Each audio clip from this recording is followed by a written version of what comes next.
is up, Bopper Gang? Today we have a huge, very special interview. We have Optic Sink with us. Yeah. What's up? Thanks for having us. Oh my gosh, no, I'm honored to have you here. So stoked to be here. Perfect. If y'all could go down and introduce yourselves. I'm Keith Cooper, and I play bass and guitar in Optic Sink. I'm Ben Bauermeister. I'm the drum machine operator. I'm Natalie Hoffman, and I play guitar, synths, bass on one song, and do vocals. Awesome. I've never heard that description before. That's Oh, great. That's really good. I I like have to it. start saying that. Yeah. I always go, our drum machinist. No, I'm Our operator. drummer Yeah. Nice. of the robots. And you guys kind of all have like separate projects outside of Optic Sink. And you're Knott's punk band. Yeah. Yeah, that was like such a Totally. huge inspo for all of us. Oh, And thanks. I remember the reunion show, I think it was like last year around this time. Yeah, it was. Totally. Packed out. It was Oh my fun, gosh. yeah. We were like trying to bribe the door guy to let us in Oh. because he was like, we're at capacity. Oh yeah, Cole. We gave Cole the worst job. We had no idea it would sell out. I mean, I've shut 'em never down. never booked a sold out show in Memphis at B-side, you know? Yeah. So we were super stoked, super surprised. Yeah, I'm glad. I hope y'all got in. Yeah, we did. Okay, good.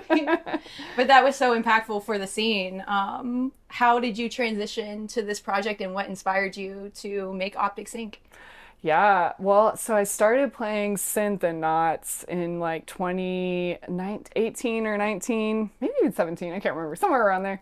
And I started like learning how to play this synth, and I was like, as I was learning, I was like writing these other songs, and those songs eventually became Optic Sink songs because they kind of just had like a different feel than some of the stuff Knots was doing. And I wanted to like learn drum machines too, so I had this little drum machine I was like syncing the synth with and like writing and layering stuff. And then I called Ben and asked him to take over on drum machines because he's an amazing electronic musician in general. You're welcome, Ben. It's true. Thank you. And then we were a duo for a while, and then we went to record a single with Keith at the Bunker, and we asked Keith to join us on bass because he jumped on the recording, and it sounded so cool. Nice. This is ultra condensed Yeah. tale of Optic Sink. It's a crash course in Yeah. the history. What kind of parts of Knott's energy do you feel like you keep with you, and what do you feel has changed about your songwriting? Ooh, that's such a good question. Damn. I mean, I think a lot of the Knots energy, like when I started Optic Sink, I was just doing it by myself, and I was having fun because I had been in Knots for a while and like X-Cult and some other bands, and the collaborative thing was so cool, but I was like, I'm gonna try playing music by myself. So I did, and then ultimately I was like, I don't really like it. I like the collaborative, like feeding off of each other's energies and like responding to what someone else is playing and doing, and like listening to someone else's instrument instead of like what you're doing, while of course doing what you're doing. So that was always something that I like love about Knots, and the like improv sort of jams that Knots always likes to do. So that energy, I think I brought back to Optic Sink after we became like a duo, and then when we became a three-piece, especially when we brought back guitar and bass and like non-robot instruments. Yeah. So this is your third studio album together. How has that been, like, combining everybody, and do you feel like this project was easier to put together since you've been working together for so long now? Yeah, one of y'all should answer that. Yeah, I mean, it's evolved, definitely. And then, I mean, I guess like this, we like sort of set a deadline for this album. So sort of just, there was an end point, and we just had some ideas, but it was really unique. Like when you're talking about like what you're bringing to the table playing, I mean, we would all get together and just throw ideas at the wall, just looking for something because we knew we had to come up with something. And so I always just like viewed it as like painting, but collaboratively. We're all just churning something out, trying to make up a song. And then that was, to me, that seemed to be the method of operation for this album. Reps. I think. Yeah, reps. A lot of repetition. Yeah. I mean, for me, I feel like with being in a band has always been like a really nice combination of this like really beautiful collaborative, like ethereal, kind of like what Keith's talking about, like painting together, and then this very like strict, like we have a deadline, we can't show up, like with Optic on our last two records we recorded in Lawrence, Kansas. So we were like going somewhere to our friend's studio and we were like, we don't want to show up with like nothing and, be like, we're here, I don't know.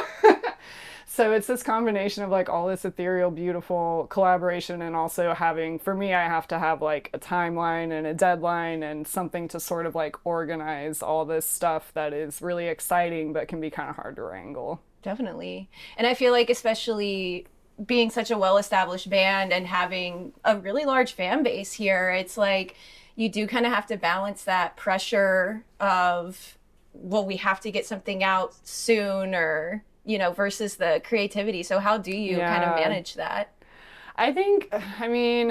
For me, I think it's about being like both realistic and like challenging yourselves with the deadline. So, we released our second album in 2023. The first one was 2020, so there was like a 3-year gap. And then this one was a 2-year gap because it just came out on Halloween this year. So I think it's like kind of the sweet spot for me because it's like you as everyone who plays music knows, you're like usually by the time your first record or your record comes out, you're like, okay, we're writing all these new songs now. So you like always want to kind of keep moving and not just like playing the same stuff. So I think there's like a sweet spot of how to like have the deadline and the sort of intensity, but also like you're still feel creative and not just like, oh, I'm like burnt out and making something I'm not even stoked about. Yeah. Well, I did want to touch a little bit on just success in general and confidence because I feel like from an outside perspective, everyone in the city sees you as such a well-established, successful band. Do you feel that way personally, and how do you tap into that confidence? I don't think I personally have not thought of ourselves that way. I don't know. I learned, like, I play with a lot of people, play a lot of music and stuff, but I learned, like, with this band, if you're, like, low on ideas or something, I don't know, there's something in you if you just open up and be ready for it. Like, it's in there, because it's all about the repetition thing. We would meet up and just get in this mindset and churn out ideas. And then me and Natalie would meet up as well and like sort of mine these melodies and riffs and stuff, getting ready to record. And then it got to this moment when it was time to record and just all these, I guess like movements and practices were built in. And so it was there. You just have to be like ready to pull it out. Yeah, if that makes sense. That's such a good way to describe it. So like I get, confidence, it seems like a different term for it, but that's there. It's just knowing that it's within you, but you have to keep refining it. It's and like practice it. Yeah, it's like you build the confidence by like putting in a lot of work. Yeah. Right. Yeah. It's also easier to be confident when you have a team. Yeah, exactly. Yeah, we were all in it together. Like cool people that help each other out with all the, being in a band stuff. Yeah. Yeah. Totally. And also like, where we went to record with Caulfield and Lyra, they were sort of our support team. Because also doing all this stuff, and it's just us three hearing it, the confidence turns on you, because then you're like, is this even good, or what the hell is this? Lose track. Yeah. You don't even know what close. it is. Yeah. So it's really nice, like you're talking about, like fans or friends coming to see your show, all that reaffirmation helps a lot. So. Yeah, for sure. Yeah. So was the Halloween release intentional for Lucky Number? I think we were like given some options, and then they said Halloween is it's a no-brainer. We were given like 3 options, and because like singles will come out before the record comes out, and you kind of have to like time it with your record getting mastered and all of that. And with the timing, it happened to work where these 3 dates were presented, and all of us were like, yeah, Halloween. I mean, that sounds really fun. Yeah.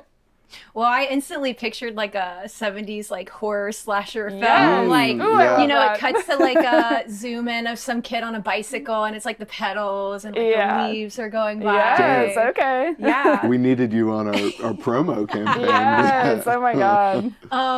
How did you find your sound? Because it's so like distinct to y'all, where it's like 70s, like synth, post-punk, but then you have that like modern dancey feel. Yeah, I mean, I think like with this band, really more than almost any band I've been in, I think like each of us brings a really particular set of like experiences and like references and like stuff that we're into. And then we all kind of like, that's what we bring to the table. And we don't try to sit down and necessarily say, like, this song is going to sound like XYZ thing that I love. It's more just like the three of us bringing what we all like love and love to do and, you know, are good at, and like combining that. Because I'm from more of like a punk background, of course. So that's kind of what I'm like bringing to the table. And like Ben and Keith are more like proper musicians. So, and like Ben has like a great like dance electronic, like I feel like I've learned about so much house music and like amazing dance and electronic stuff by hanging out with Ben. Thank You you. DJ Yeah. too, right? Yeah, Okay. yeah. I feel like I barely know anything in that department, but it's such a deep rabbit hole, you know. It's like there's always more to learn. For sure. And Like, then you heard this tune, you heard that tune. Nope, never in my life. Like, I don't know, I'm clueless. Like, that's the best way to be though. Like yeah, it's like it's being fun. open, Yeah, and like find it like not feeling like you like know everything about something. And that like when I think that attitude in general, like Keith is kind of talking about, has like really served us. Because like Keith joining the band, I was like, I have no idea how like especially when he moved to guitar, like how on some songs how this is gonna fit with like what I'm doing or like whatever. But like being really open to it, I think is the key for this band, because it develops like into a territory that's like really interesting. Yeah. And you do most of the songwriting, like the lyrics? Yeah, I write all the lyrics. Okay. Yeah, I read that this album happened when you were in Nashville in like a hotel and like listening to trains. Yeah. So I wanted to touch on trains and how that impacted the sound and just where you were at in the writing I'm process. so happy to talk about trains. So I work in film and TV. I do graphic design. So I got brought to Nashville for like, it was like a week or 5 days or something to work on this TV show I was on. And I had been working remotely and they brought me in. And it happened to be this week where like it just like snowed so hard. And so I essentially ended up working remotely from a hotel in Nashville for the for the Nashville show, because I was like snowed in for a day or two or whatever. But the hotel I was at was like right off the highway, and I was like stuck there. So I kept walking down to this like little like grill area pavilion. It was like one of those like extended stay hotels. And I would like just watch these trains go by, and I started like taking all these videos because it just looked really surreal with the like sunset and the billboards and the train and the chain link fence. And then so that happened, and then flash forward to like being back in Memphis, and me and Keith have been meeting up a bunch on like Saturdays to work like extra on the melodies of songs. So we had like kind of established this sketch for the song that I had written in Nashville. Also, I forgot to mention I brought all my synths to the hotel like an absolute maniac. Yeah. I like rolled one of those like carts up to the room, and other people were just like Synth cart. Yeah. Right. It's at every hotel. Yeah. That's what it's for. Right? Yeah. And I yeah, set them all up exactly. like in front of the TV and had like PBS on and was just playing synths. It was really a week for me. But anyway, so I wrote the lyrics for the song "Don't Look Down," which is the one I wrote in the hotel in Nashville, and then fleshed out with Keith, and then of course all of us together worked it out fully when we recorded it.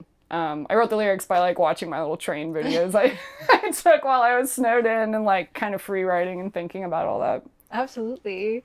And I feel like you talked about being a little bit more vulnerable in your songwriting in this. And it's like you have like an upbeat, like fun energy in the music, but then you also talk about like nostalgia and tension and things like that. So what inspired you to come up with that contrast for this album?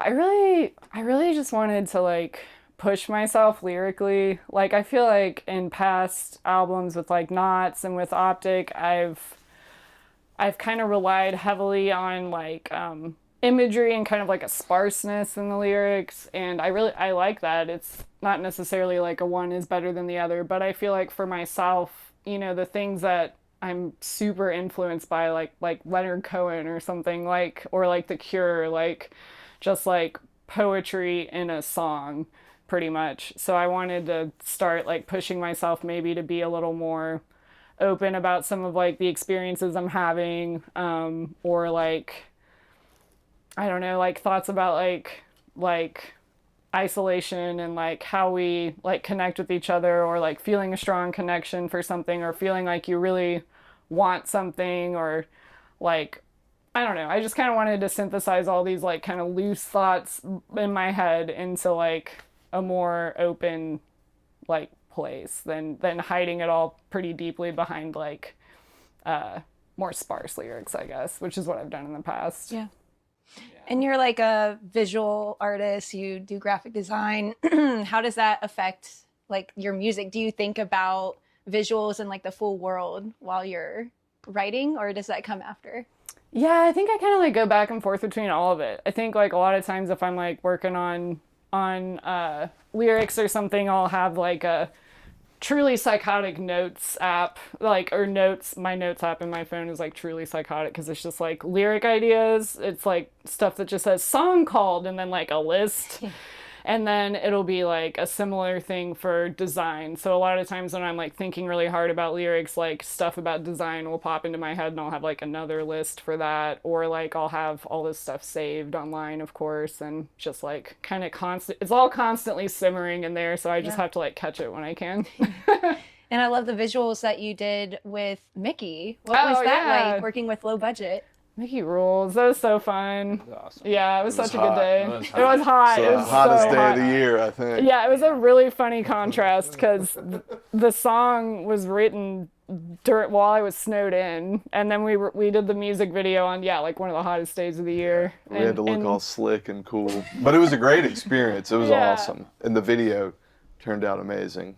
Yeah, Nikki's she did got such a great job. operation. Yeah, very creative. She's just got such a cool like she's just like super open too. I feel like a consistent theme in Optic Sink is like working with both each other and other people who are like really open to like collaboration and to doing and to like being surprised, you know?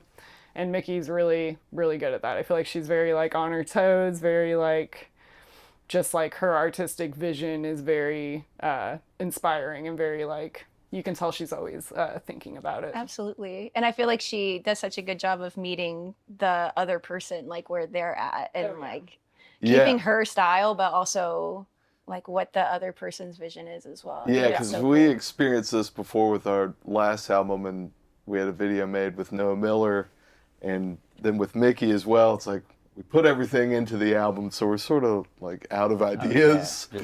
And so it's just, here you go, you know, we're at your command. So she came up with the whole narrative for the video and everything, and it was great.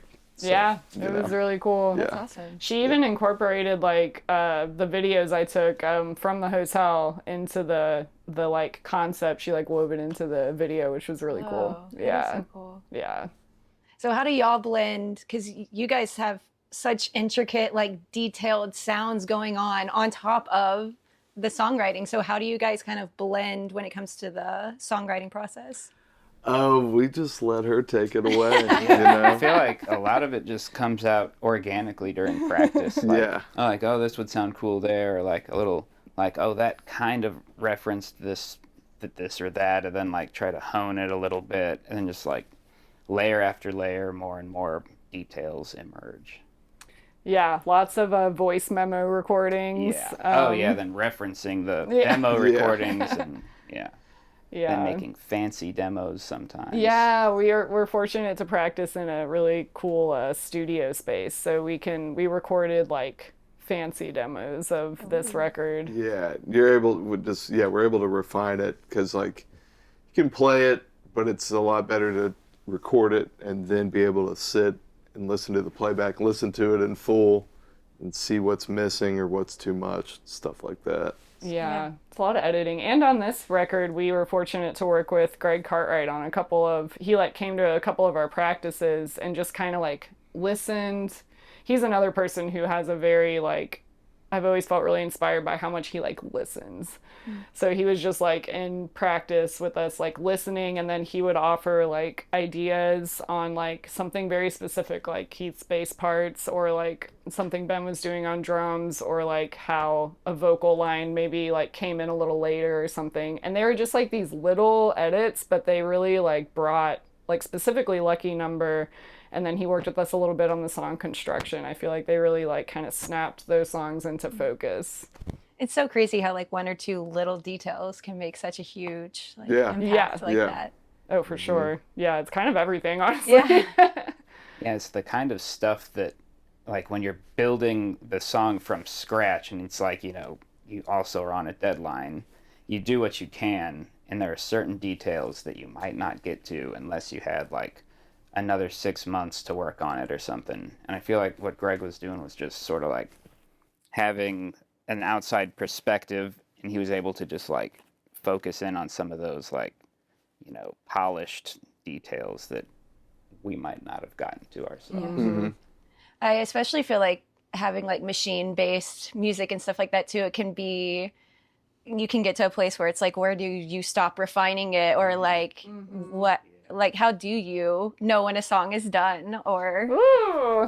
That's a tricky one. That is. Like, I'll just keep on, like, you know, a year later I might change something because I finally, you know, changed my mind about it or something. I'm pretty stubborn about that. I'm like, when this is done, like, I mean, I guess there's also the question of like when it's done to be recorded and then when it's done to play live, because I kind of think they're never done to play live, because you're always like improvising a little bit. Even though we are playing like machine-based music, we still have like, you know, Ben's doing a lot of like live manipulation of the drums, and I'm doing that with the synths too. And of course we have like guitar and bass and vocals, which are always more of a wild card since they're like human. But yeah, I think it all evolves and changes, especially based, like when you're playing live, based on sort of like audience interaction too, and like if you want to like jam on part of a song longer, or like do something a little different, or kind of read the energy of the room in that way. yeah, definitely. What are each of your favorite parts of this album or song? Let me think here. Lucky Number has grown on me. I mean, it's always been unique, but that was just a good song. Sorry, I keep looking at the camera. But Straight at yeah, it. keep Address glancing the at camera. it. Yeah, I don't know. I'll just We'll look do at a it. zoom edit on that.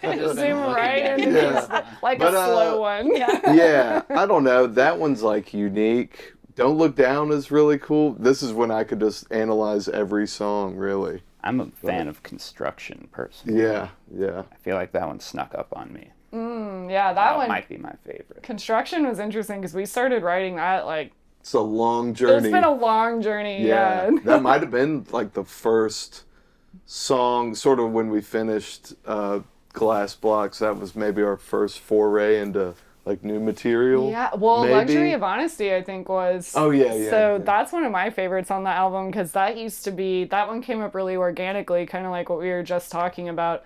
So, like, part of being in a band that is very machine-based is that you have to, like, mess with the knobs in between every song. Yeah. So, like, Ben has, like, a list of things he has to do. Like, I have to do some stuff on the synth, which is really different than when I played guitar, and I would, like, in knots, and I would just be like, all right, ready for the next some time to racket. go. Yeah. So during, when we were playing stuff from our second album, the song Model-esque needs some time to get like set. So I was playing this like bass line on the keyboard just to kind of like fill the space, and I had this cool like transition into Model-esque, and Keith wrote this really beautiful like guitar line to go with it. And we joking, like, it was named the Vulnerable One for, like, a really long time in my phone, and be like, Vulnerable Jam 5, Vulnerable Jam 102. But eventually that molded into Luxury of Honesty. And that song is really special to me for a lot of reasons, like where it came from and like how it was very collaborative and all came together, but also because I feel like it was like really heavily inspired by like what sonidero gótico was doing in town. Like they're throwing these amazing, or are throwing these amazing DJ nights with like cumbia and like post-punk and goth music and dark wave, and it's like really fun. All of the DJs who do it are really cool. And hearing like cumbia with all of this music that I'm like way more familiar with, and now I'm like, man, I've got to learn more about cumbia because it's so beautiful and so cool. But that kind of, I think, had a big influence on Luxury of Honesty. I think it was like in our subconscious in a really cool way. Yeah.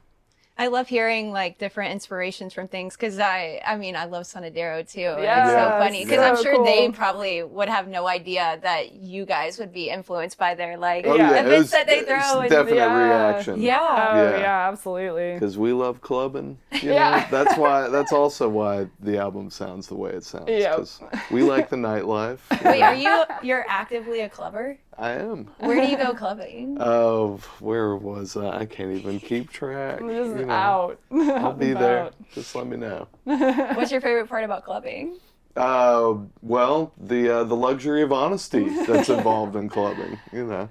Yep, dancing for sure. Yeah. FKA Twigs talks about clubbing being a huge influence in her work. Okay. I think in Eusexua, I forget where she was, like some Eastern European country, and she was able to go to like a dance club till like 5, 6 a.m. and no one knew who she was. And it was also like just different styles of dance and different cultures interacting together. That's cool. Yeah, that's amazing. I feel like that's something in Memphis that like I recently have seen more people like, I mean, being open to isn't the right word, because I feel like it's like you gotta want to go to the club, right? I mean, it's dancing, especially like you're saying when you're like dancing by yourself. Like that's one of my favorite feelings when you're like borderline like anonymous.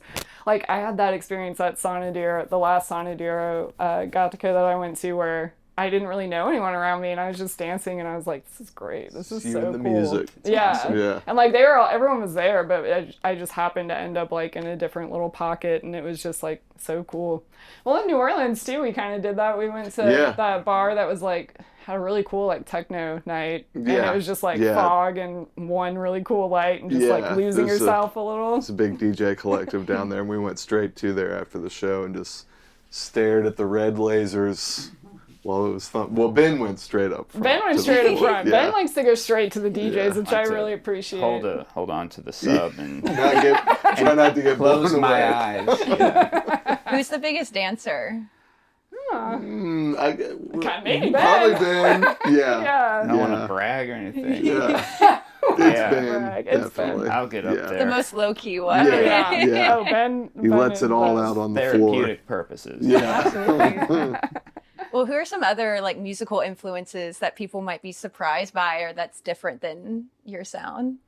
Oof. We listen to so much, especially like van time, you know? Yeah. Like we've been listening to a ton of Spanish Fly in the van. And like Tommy Wright the Third. Yeah. Like, and then like Spanish Fly has been doing like mixes for NTS too. So we were kind of down the rabbit hole listening to some of those, which was really cool. I also really like just blindly turning on NTS if I don't like know, or WIXR, or like a handful of like radio stations that we think are really cool. I really like going into things like totally blind and being surprised by something I've maybe like never heard. Absolutely. So I think that's a lot. I mean, at the same time for me, like a lot of like I was mentioning Leonard Cohen, but more like acoustic-y kind of like go-betweens, like that kind of thing has been like getting in my subconscious too, along with like more dance and like hip hop and rap and like all this other I don't know, it's all this really cool like blend. Yeah, I mean Primal Scream was like an influence to Don't Look Down, but yeah, I mean there's never really like a singular influence, but I always just keep the receptors open. Yeah. And I'm never like actively seeking something out, but it's all going in there into the subconscious. And it'll come out when it's time, you know. And I mean, just spending so much, like, honestly, the van is an influence. talking about The band. 80s, Yeah, that's where the 70s influence dance comes. music, Yeah. 80s You dance listen music, to all of it, yeah. 90s dance Yeah. music, Neil. All the dance music. 2000s Neil dance Young. music, Yeah. Yeah. 2010s dance music. Yep. Yep. Yeah, Ben gives us a good DJ spread of all the dance music. Oh, Black Sabbath. That's a lot of van time with Black Sabbath. Uh-huh. So, yeah, I mean, everything, really. Yeah, that probably didn't answer your question. Sorry. No, I mean, I think that alludes back to your point about being open Yeah. in Optic Sink and taking in so many different genres. I feel like it helps you explore your own sound and like either further validate or maybe try something new with your music. Yeah. Oh, definitely. 100%. It's exciting. And it's really just cool being in Memphis because it's like all these legends around us, Right. you know. And Weren't like, you on stage with Tommy Wright? Yeah. At Goner Fest? I was Yeah. gonna say, Yeah. what was that like? Oh, that was so much Awesome. fun. The We- practice with him was insane. It was so cool. Yeah. Yeah, it was so much fun. Unreal. Yeah, we'd been talking about it loosely for a while before that and just trying to work it out, but we practiced the day of at our rehearsal space with Tommy just to see if we could actually make it happen, and it did. So Yeah. that's how that went down. It's just so cool to be able to like, I feel this way about so many things in Memphis music, but like the Tommy Wright practice, it was like seeing him, like we like set our instruments up and then like gave him a mic, of course, and like got everything going, and then we started playing and he just like immediately was like doing his thing. Like it sounded, yes, completely locked in, like so so inspiring to see. It's always just so cool to see someone when you're like, wow, this is like what this person is meant to be doing. This is like so inspiring. Like it's a very contagious energy, so all of us were like super stoked to be playing, and he was excited about how it sounded. So yeah. It's pretty exhilarating. I feel that way about so many people in Memphis though. Yeah. What does that feel like to be, you know, making a footprint in the Memphis music scene alongside people like Tommy Wright and even getting to perform with them like that? Like, does it feel kind of surreal or? Yeah. Yeah, totally surreal. Feels good. Yeah. I don't know. It's rewarding, I guess. Yeah, it's so surreal.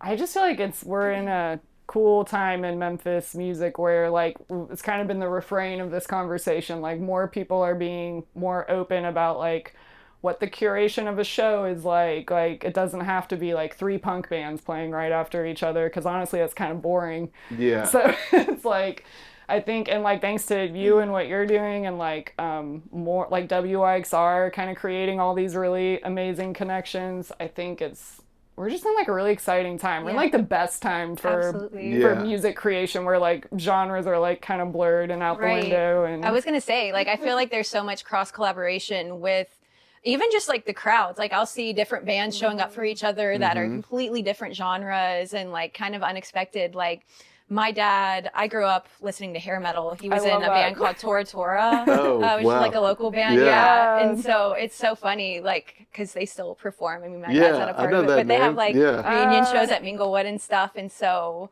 just the comparison to how the scene was back then and like hearing the stories versus now, where it's just like, I feel like everybody is so interconnected. It's really cool to see. Yeah. That's where the coolest things happen, you know? Yeah. Even the music I like look at that I'm really into throughout history has like a very like stark like when all these punks are like, oh shit, like jazz is really cool, like which like they should have known, but obviously like they came around to it, you know? And then all these really interesting like post-punk things or whatever started happening. I just think those are the most like interesting times in music, and that's what keeps things really keeps it moving, you know? Awesome.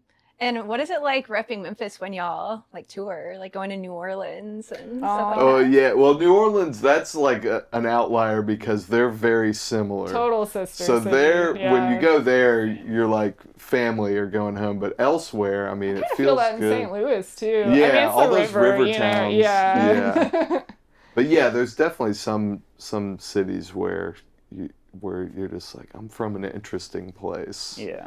And it feels good to offer it and expose it to other people and places. Yeah, I mean, people, I think Memphis is like, it's like it's like ethereal in people's heads, I think. And then when you start like really talking about it, they don't realize like how many different types of things are happening in Memphis, since we're obviously famous for like a handful of really amazing things, of course. But I think when we start talking to people in more detail about like what's going on, people are always stoked, which is a fun conversation. Yeah. Also, last thing, it was so cool hearing the record at Memphis Listening Lab on those speakers for the first time. Like, insane. I mean, yeah, that just like talk about Memphis and stuff. I mean, that places like that don't really exist in many places, so it's an amazing opportunity. Yeah. Have your friends come and just sit down and soak in an album. Yeah. It's pretty cool. I'm just excited that we have more spaces that are like, hey, Memphis is really special. Look at this amazing history. Look at what's happening now. Yeah. How can we support both? You know, because I feel like in the past it's kind of been, it can be really pushed toward like the history, which is amazing, but yeah, I think there's still happening. Yeah, it's still happening, and it's cool to have places that like support it, and that sound system too. I was like hearing things I didn't realize were in the in the that songs. puppy tuned up. It was like a lot of bass in a few moments. More than love I some expected, bass. but it sounded awesome. Love the bass. and back what we were talking about earlier of like that communal experience of listening Definitely. together. Yeah. Like that was really cool. Yeah, it was really Exactly. sweet. I kept not knowing what to do though. I was like, do I look at Just everyone? stare at Like, everyone. Did you like that? Yeah. Yo, What, hear that? that? Was us. What'd you think? You have like a laser We should have been Yeah. more involved. Like, stop the record. Like, that part right there. Like, Like pointing we to, need some feedback. Like, Well, that's more like We need feedback. that's more like in your living room. You hear that, man? It's like you're like a punisher. Yeah, It's like, yeah. Wait. Pull it back. So classic did rewind. you hear what I did there? Did you catch that? Yeah. What do you think about these vocals? I'm like, oh. I don't know. It was really special. Yeah, it was. Long story short. You could recite This was the also really lyrics special. after. Yeah, Vera, thanks for the invite. Good. Yeah, thank you so much for having us. Yeah, such a fan of everything you're doing with BitchBopz. I got you. Yeah, thank you. Where can the people find your album? You can get it on Bandcamp. You can get it from us. That's probably the best and most direct way. Feel It Records is selling it online, so order from them. Or your favorite local record store. And yeah, I guess we're planning a spring tour for the East Coast, so we'll come to you and bring it to you. Oh yeah, look right in the camera, Keith. Slow zoom. Air horn. Yeah. Perfect. All right. Any last words, shout outs? See you at the club. Yeah, go to a show. That's my last words. Get out there. Absolutely. All right, y'all, we're out.